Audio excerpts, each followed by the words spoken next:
This is the Patrol Android 13 model, and you can see the Android 13 model is a little bit different at the back here. So the harness kit's still the same, but you've got a few different plugs. So you've got this plug here, which is a reverse camera plug. It's got a couple of antennas on it as well. And you've got an auxiliary plug that comes into here. You've got a main plug that goes into here, another one that comes into here. You've got your G4G and Wi-Fi there. They got the labels at the back.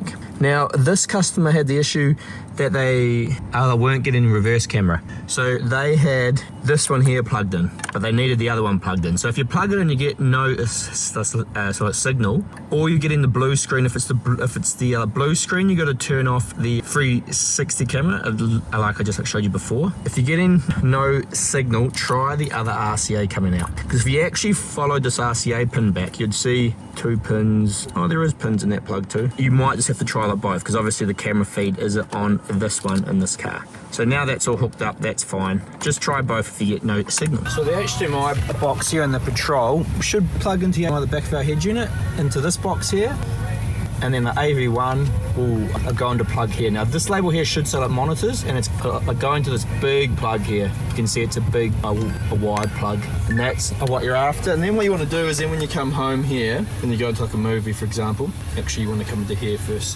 into system, into others, and if you turn on this HDMI system, it gives you this little button here, and if you come into a movie, for example, here we got here, which it won't at the moment, got CarPlay hooked up, just hit the HDMI up button, and then your movie will go into the RCAs and like output it out.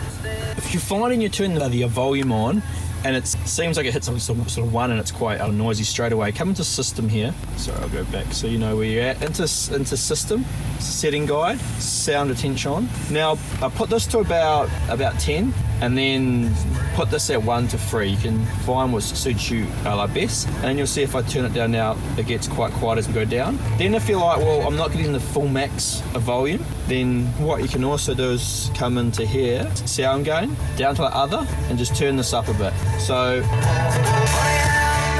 and you can adjust it to get it to a sort of good level that you're happy with. So on the Patrol here, if you put it in, your steering wheel controls aren't working. This is for the Android 13 model. Just come into system here, system up here, scroll down to steering wheel settings, and you can see here your options here. Now you can learn whatever to whatever, but for example, this little mode's a bit like sort of useless because it's obviously just does the old school one. So we normally put that to home or something. But for example, if I click on that mode, now it tells you press and hold the wheel. So I do this, I'm going to press and hold on this button, and you can see it said successful. Then click save, and that source button now you can see does the mode option, which I don't want it to do. I'm going to get this source button to do the home option, because it's it's easy just to come back to the home screen and quickly tap an app. So we'll come back into here, and you can just override it by clicking that.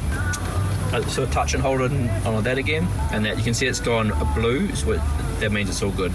Now you can do that for all the buttons you want. You can see these are your options you can do. So if any of those options are handy for you, you can do that, and just push save when you're done. If you're putting your car into reverse and you've got the factory cameras and you're getting a screen like this, that's incorrect. It's the aftermarket camera working there. So what we're going to do is come into here, system up here, factory settings, 7890, hit the tick box.